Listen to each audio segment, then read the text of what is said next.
योगी सब विज्ञानी करी हरि ध्यान तरे भव प्राणी, यानी सतयुग में 1,00,000 वर्ष उम्र था। करी हरि ध्यान, ध्यान कर करके 1,00,000 वर्ष इसी शरीर के अंदर वो ताकत होता था, शक्ति होता था, प्राण रहते थे और सब साधना करके चले जाते थे। लेकिन जैसे सतयुग खत्म हुआ, यानी लग गया त्रेता, तो त्रेता में नर यज्ञ करहीं, यज्ञ करने लगे लोग। और जैसे त्रेता आया, इस शरीर का उम्र घट गए, 1,00,000 वर्ष से 10,000 वर्ष हो गए। जैसे त्रेता खत्म हुआ प्रेमियों, द्वापर आ गए। अब द्वापर में शरीर का उम्र घट गया, 10,000 से 1,000 वर्ष हो गए। और साधना क्या हो गया? नर मूर्ति पूजा। वेद व्यास जी ने बड़े बड़े आंख बना करके, और साधना का तरीका त्राटक।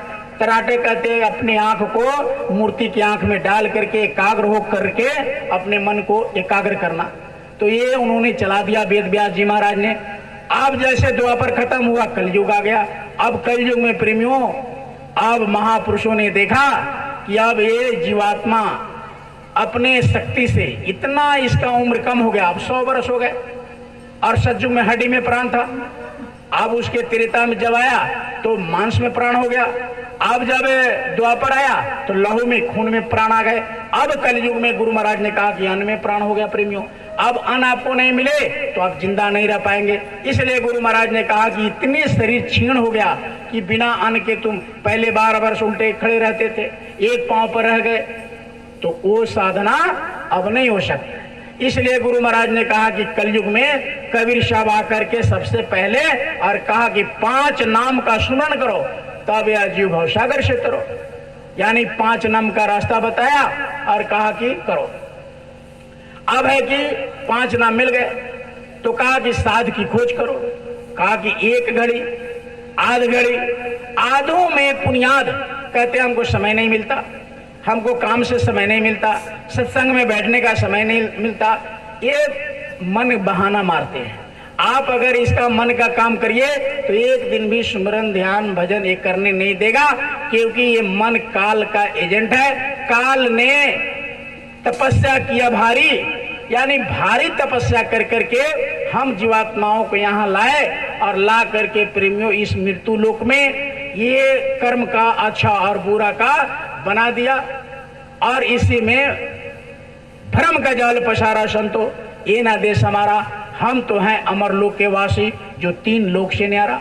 महापुरुषों ने आए, कबीर साहब कहा कि देखो ये अपना देश नहीं है, ये बेगाना है, ये परदेश है और यहाँ से चल देना होगा।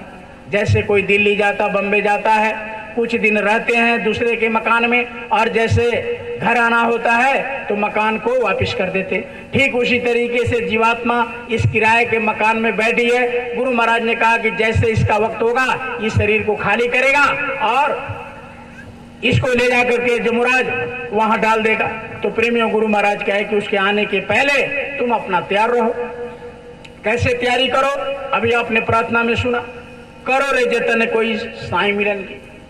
साईं कहते परमात्मा की, कोई कहते हिंदू हो, मुस्लिम हो, सिख हो, ईसाई हो, चाइना का हो, भारत का हो, पाकिस्तान का हो, हिंदुस्तान का हो, कोई देश का हो, कहता कोई उपाय करो। किससे? प्रभु मिलन के। साईं सखी कहते दोनों भावों के बीच में यहाँ आत्मा बैठी है। अब आत्मा कहती है कि सखी मालिक ही मिलो। ये इकट्ठे हो जाते साधक और अपने में चर्चा करते कि माई वैसे उपाय करो, उस मालिक को मिलने का उपाय करो। कृपा गुरु का हो गया है, ये नामदान मिल गया, ये शरीर मिल गया मालिक का, तो इसलिए क्या करो कि उस मालिक को याद करो। नहीं तो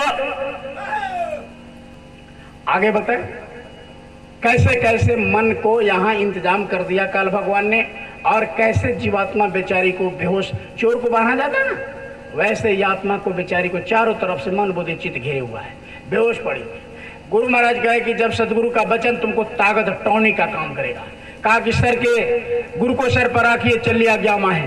कहे कबीरता दास के 3 लोक बहना है। अगर मालिक को, प्रभु को, गुरु को आप अगर इस पर सवार कर दिया, कोई दुनिया का माई का लाल आपका बाल बाका नहीं कर सकता। अच्छा, कितना कष्ट हुआ। 5 ऊपर लोग, मात्र 5 थे। अब कौरव तो उसके पास पूरा हीरा जवाहरात सोना, उस समय, अभी तो भारत में ये हाल है, उस समय कैसी स्थिति रही, राजा कैसे रहे होंगे, पूरे बदन में वो गहना पहनते थे। ऐसे वे लोग पांचों पांडवों को क्या नहीं किया, अज्ञातवास दे दिया, क्या नहीं किया, हर तरह का जुल्म ढहा उस पर, लेकिन वो लोगों ने धर्म के पकड़े रहे और धर्म करके धर्म के रास्ता को छोड़ा नहीं। तो काल यहां बहुत परेशान किया।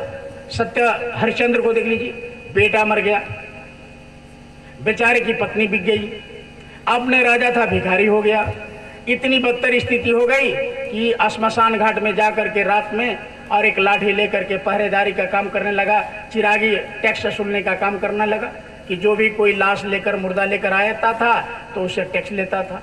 ये उसका ये हाल हो गया। फिर भी धर्म को नहीं छोड़ा अपने, तो गुरु को, जो अपने गुरु के आदेश का पालन किया, प्रेमियों इतिहास है, उन्होंने माली को याद किया। धर्मदास को देखिए, धर्मदास की पत्नी इतने अपने को सेठानी समझती थी कि हम बहुत धन संपत्ति वाले, बहुत अंदर में गुरु गुमान।